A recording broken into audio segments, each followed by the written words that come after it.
Shabnam Yasmin Bubly. High. বুবলিকে সাকিবের জীবন থেকে সরানোর প্রয়োজনে সাকিবের তৃতীয় বিয়ে দিতেও প্রস্তুত অপু বিশ্বাস। আসলে সাকিবের এটা তৃতীয় বিয়ে না, চতুর্থ বিয়ে। এই কথায় পরে আসি।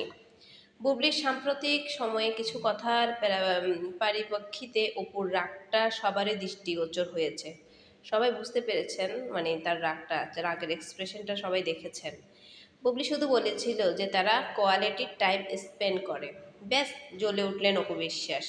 ছোট এই কথার বিপরীতে তিনি বিশাল এক কাহিনী শোনালেন সমস্ত নেট দুনিয়ার লোকদের। কথায় কথায় বুঝিয়ে দিলেন যে অপুর জায়গা সাকিবের অন্দরমহলে, সাকিবের মা আর বোনদের সাথে, আর বুবলির জায়গা সাকিবের অফিস পর্যন্ত। বুবলির জায়গা সাকিবের অফিস পর্যন্ত, এটাই বোঝাচ্ছেন তিনি। ছোট বীরকে তার দাদি তাচ্ছিল্য করে সেটাও বোঝাতে চেষ্টা করলেন। উনি এত কথা না বললেও পারতেন, তবুও তিনি বলছেন। এতেই বোঝা যায় উনি কতটা রেগে আছেন বুবলি সে ছোট্ট কথায়। অপু বিশ্বাস। এবার সমস্ত নিউজ পোর্টাল যে সাকিবের তৃতীয় বিয়ের খবর প্রচার করেছে, সেখানে তারা শুধু বুবলির দোষারোপ করেছে। বলেছে বুবলি বেফাঁস কথার জন্য সাকিবের এই সিদ্ধান্ত। প্রশ্ন হলো, বিভিন্ন ইন্টারভিউতে শুধু কি বুবলি সাকিবের প্রসঙ্গ টানেন, অপু বিশ্বাস টানেন না? সাকিব সাবেক স্বামীর মা বোনকে শাশুড়ি, শ্বশুর বা ননদ বলে কি তিনি সম্বোধন করেন না? তিনি কি তাদের বাড়িতে খাবার রান্না করে নিয়ে যান না? তাতে কি সাকিবের পরিবার বিরক্ত হন না?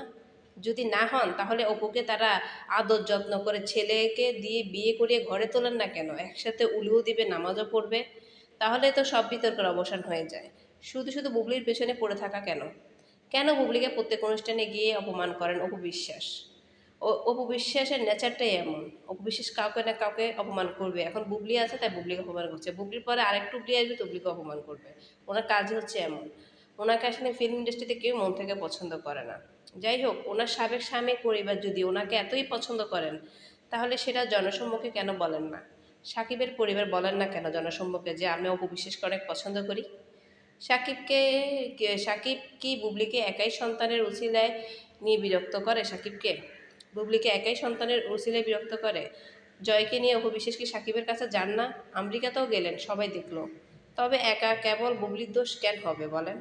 আর তাদের ভাষ্যমতে বুবলি যদি সাকিবের বিয়ে নাই হয়, তাহলে সে কথা সাকিব কেন বলেন না সবার সামনে? কেন নিজের সন্তানের মাকে সবার সামনে কথা শোনান? দোষ একা অপবিশ্বাসের না, আসলে বুবলির বিরুদ্ধে অনেক বড় শক্তি কাজ করছে। আমার মনে হয় এটা শাকিব খানেরও একটা চক্র আছে। যাই হোক, জানি না। তাই বুবলি যাই করে না কেন, যাই বলে, সেটা নিয়ে আলোচনা সমালোচনা, তার সত্যতা যাচাই শুরু হয়ে যায়। বুবলির উচিত এসব বাদ দিয়ে কাজে আরও বেশি মনোযোগী হওয়া। ওনার হাতে কাজ আছে, ওনার বয়স আছে। উনি কাজে মনোযোগী হলে অনেক বেশি নাম করতে পারবে, অনেক বেশি সফলতা পাবেন। দিন শেষে মানুষ সফল মানুষের পেছনে থাকে, এটা বুবলির বুঝতে হবে, এবং সব বাদ দিয়ে সামনের দিকে এগিয়ে যেতে হবে। ওনার সফলতাই পারবে সব কথার জবাব দিতে। সফল মানুষের পিছনে সবাই থাকে। তাই সবাই মানে বুবলির জন্য দোয়া করে যেন বুবলি সফল হয়ে যান। একদিন সাকিব বুঝতে পারবে কি ভুল করেছেন। আর তৃতীয় নাম্বার বউ এসে অপু বিশ্বাসকে সবসময় আসতে যাইতে মানে পুজো করবে, অপু বিশ্বাসকে তুলায় তুলায় রাখবে। দেখবো তো 3 নাম্বার বউ এসে অপু বিশ্বাসকে কী করে।